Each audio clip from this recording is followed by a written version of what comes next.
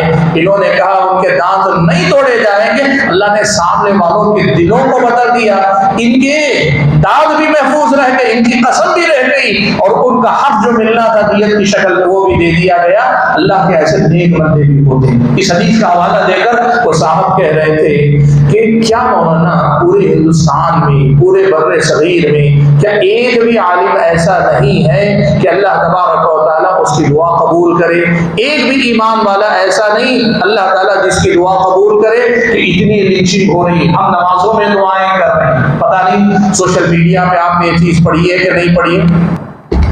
بات سنیے، اب اس حدیث کا اس واقعے کا حوالہ دے کر وہ صاحب یہ سوال کر رہے ہیں کہ مولانا کیا پورے ہندوستان میں، پورے مسلمانوں میں ایک مسلمان ایسا نہیں ہے کہ اللہ جس کی دعا سن لے اور یہ مصیبت ہم پر سے ٹل جائے؟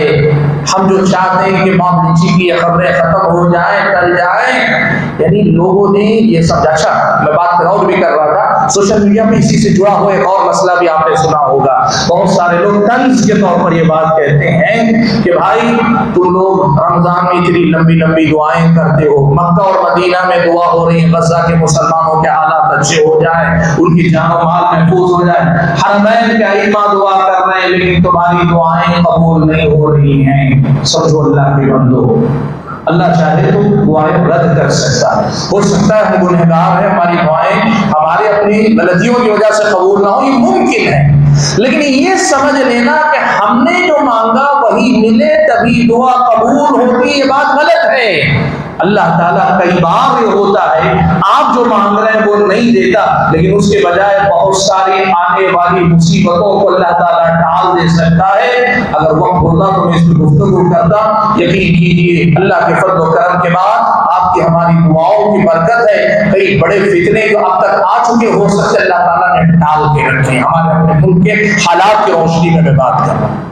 تو یہ سوچ آپ اپنے پاس رکھیں، قبولیت کا مطلب یہ نہیں کہ جو مانگے وہی مل جائے، کوئی مصیبت اللہ تعالیٰ ٹال دے آپ کی زندگی میں، اور کئی بار ہمیں پتہ ہی نہیں چلتا کیا مصیبت آنے والی تھی ٹل گئی، اور کئی بار پتہ بھی چل جاتا ہے، آدمی ڈرا ہوا تھا اچانک دیکھتا ہے کہ نہیں الحمدللہ مسئلہ حل ہو گیا، میں بہت دنوں سے ٹینشن میں تھا، مسئلہ ختم ہو گیا، آپ کو پتہ نہیں آپ کی کون تھی جس کے بدلے میں اللہ نے اس مصیبت کو ٹالا. کئی بار پتہ چلتا ہے, کئی بار پتہ نہیں چلتا. اور دعا کی قبولیت کا تیسرا درجہ کیا ہے؟ آپ کی دعا اللہ تعالیٰ اٹھا کے رکھ دے, اور روز قیامت جب دنیا سے زیادہ ہم اور آپ کو ضرورت ہوگی, وہاں اس دعا کے بدلے میں اللہ ہمارے حق میں بہتر فیصلے فرمائے.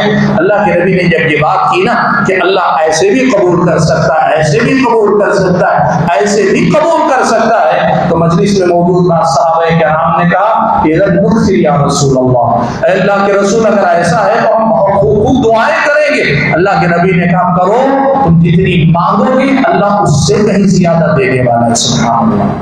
بھائیو, سچ یہ ہے کہ ہم نے یہ جو دعا ہے, اس دعا کے اندر اللہ نے جو دنیا رکھی ہے, یعنی جتنے بڑے امکانات اللہ نے رکھے ہیں, ہم نے اس کو پہچانا ہی نہیں. اچھا, ایک دو باتیں اور چھوٹی چھوٹی کر لو, وہ بھی ضروری ہے آپ کے سامنے. ایک مسئلہ یہ ہے کہ کچھ لوگ جو ہے دعا نہیں مانگتے, دعا ہی نہیں مانگتے. میں بتا دوں, دعا نہیں مانگنے کا مطلب نماز کے بعد بیٹھ کر ہاتھ اٹھا کر دعا مانگنا ہے, یہ نہیں مطلب. یعنی لوگ سرے سے اللہ کے سامنے اپنی ضرورتوں کو رکھ کے مانگنا نہیں چاہتے, بالکل دعا نہیں کرنا چاہتے. کیوں؟ وہ کہتے ہیں اللہ کو معلوم ہے میری ضرورت کیا ہے, اللہ تعالیٰ کو تو سب معلوم ہے. پریشان حال ہیں, آپ ان کو ترغیب دیتے ہوئے کہیں آپ استغفار کریں, آپ اللہ سے اپنی حاجتیں مانگیں, تو ڈٹ کر کہتے ہیں اللہ کو سب معلوم. یا بعض لوگ تو ہم نے ایسے بھی دیکھے, وہ کہتے ہیں جو اللہ کو معلوم نہیں, میں کیا پریشان, اتنے دنوں سے دعا کرو. یاد رکھو اللہ کے بندو, اللہ کو سب معلوم ہے, لیکن اللہ نے جو کہا ہے وہ یہ کہ اللہ کو دعا کے ذریعے جو معلوم نہیں ہے وہ بتاؤ, یہ نہیں. اللہ کو جو معلوم ہے وہ تو معلوم ہے, تمہارے پیدا کرنے سے پہلے معلوم ہے کہ تم کیا کرو گے, تمہاری زندگی میں کیا کچھ ہوگا, سب اللہ کو معلوم. لیکن اللہ چاہتا یہ ہے معلومات دینے کے لیے نہیں. کیا آپ نے کہا ایم ایل اے صاحب کو, ایم پی صاحب کو معلوم نہیں تھا ورنہ میری مدد کے لیے آ جاتے, یا اللہ کو سب معلوم ہے؟ نہیں. اللہ چاہتا ہے کہ اپنے آپ کو اس کے در کا بھکاری بناؤ, اپنے آپ کو, اپنے نفس کو توڑو, تکبر چھوڑو, اپنے آپ کو عاجز بناؤ, اللہ کے سامنے پیش کرو, اپنے آپ کو جھکاؤ اللہ تعالیٰ کے سامنے, مانگو اللہ کے سامنے. یہ جو تکبر ہے, یہ وہی بات ہے جو قرآن کی آیت اللہ نے کہی ان الذین یستکبرون عن عبادتی سیدخلون جہنم داخلین. جو میری عبادت کے مقابلے یا مجھے دعا کرنے, مجھ سے مانگنے میں تکبر کا مظاہرہ کرتے ہیں, وہ ذلیل ہو کے جہنم میں جائیں گے. سبحان اللہ. بھائیو, یہ مسئلہ. اور دوسری غلطی, بہت سارے لوگ یہ سمجھتے ہیں دعا آخری امکان ہے یا آخری سہارا. یعنی آدمی سمجھتا ہے پہلے میں اپنی تدبیر سے کام کروں گا, اپنے تعلقات اثر و رسوخ کا استعمال کروں گا, یا کسی اچھے آدمی سے ایڈوائز لے کے, مشورہ لے کے کام کروں گا سب پر. جب کسی راستے حل نہیں لیتا تب پھر اللہ کے سامنے آ کے ہاتھ اٹھاؤں گا, اللہ میں نے سب آزما لیا, اب تو بچا ہے. نعوذ باللہ. اللہ کے بندو, دعا آخری آپشن کا نام نہیں. ہر کام سے پہلے دعا, ہر کام کے ساتھ اللہ کی نور سے دعا, اور ہر کام کے بعد اللہ تعالیٰ سے دعا. ایک ایسا رشتہ اللہ سے جوڑ لو کہ جس رشتے میں ہمیشہ آپ اللہ تعالیٰ سے بندھے رہیں, اللہ تعالیٰ سے جڑے رہیں. ایسا اس دعا کے سلسلے میں توجہ دینے کی ضرورت ہے. بھائیو, آپ اگر احادیث پڑھیں نا, اللہ کے نبی نے دعا کی طرف توجہ دلاتے ہوئے اتنی بڑی بات اللہ کے نبی نے کہی ہے کہ پتہ نہیں ہم ان سب باتوں کو سننے کے بعد بھی کیسے اس کے سلسلے میں بے توجہی کا شکار ہوتے ہیں. اللہ کے نبی نے بات بتائی, دعا ایسا راستہ ہے تقدیر کے فیصلے بدل سکتے ہیں. سبحان اللہ. یعنی اللہ نے جو لکھا ہے ہمارے مقدر میں, اس کو اللہ تعالیٰ ہماری دعاؤں کے بدلے میں بدل کر نئے فیصلے, بہتر فیصلے اللہ تعالیٰ ہمارے حق میں کر سکتا ہے. ہماری دنیا کے بارے میں ہو, ہماری آخرت کے بارے میں, دعا ہماری تقدیر کے فیصلے بدلوا سکتی ہے. اب اتنی ساری باتیں سننے کے بعد بھی اگر دعا کے سلسلے میں ہم اور آپ کمی کریں, کوتاہی کریں, غفلت برتیں, لاپرواہی سے کام لیں, یا یوں سمجھیں کہ بس ایسے ہی براہ راست تعلق رکھیں, اس کو کیا کہا جائے؟ یہ ہماری نادانی ہے کہ نہیں؟ اسی لیے اللہ تعالیٰ کے بندو, کثرت سے اللہ تعالیٰ سے دعا کرو. اور دعا کا سب سے بہترین طریقہ کیا ہے معلوم ہے؟ وہ جو دعائیں, جو اذکار جو اللہ کے نبی نے سکھائے ہیں, نماز خود دعا, اور نماز سے پہلے بعد میں مختلف دعائیں, اور نماز کے علاوہ بھی دیگر معاملات میں جو دعائیں سکھائی ہیں, ان دعاؤں کو یاد کر کے کرو. اور اگر یہ نہیں ہے, یاد نہیں یا بر وقت آپ کو پتا نہیں کہ ضرورت کے لیے کوئی دعا سکھائی گئی ہے یا نہیں، آپ اپنی زبان میں اپنے انداز میں اللہ تعالیٰ سے مانگو، لیکن دعائیں کرو۔ سبحان اللہ، حقیقت یہ ہے کہ بہت بڑی دولت، بہت بڑی نعمت، بہت بڑی نوازش اللہ کی طرف سے، بہت غیر معمولی تحفہ، اور اللہ کی طرف سے ایک ایسا راستہ جو کبھی بند نہیں ہوتا اللہ کی طرف سے۔ ہم بندے اپنے اوپر بند کر لیتے ہیں، اپنی غلطیوں سے بند کرتے ہیں یا اپنی غفلت اور لاپرواہی سے۔ ہمیشہ کھلا ہوا دروازہ اللہ نے دے دیا ہے، اب یہ ہم پر ہے کہ ہم اس راستے سے کتنا اپنے لیے حاصل کر پاتے ہیں۔ رب العالمین سے دعا کیجیے کہ اللہ تعالیٰ مجھے اور آپ سبھی حضرات اور خواتین کو اس دعا میں جو امکانات، جو تاثیر، جو اللہ تعالیٰ نے امکانات رکھے ان کے مطابق اس سے بھرپور فائدہ اٹھانے کی مجھے اور آپ کو توفیق عطا فرمائے، ہمیں کثرت سے دعا کرنے کی توفیق عطا کرے، اور جو دعائیں ہم اور آپ کرتے ہیں اللہ تعالیٰ اپنے فضل و کرم سے ان کو قبول فرما لے، ہم اور آپ کو اللہ تعالیٰ کہنے اور سننے سے زیادہ عمل کرنے کی توفیق عطا فرمائے۔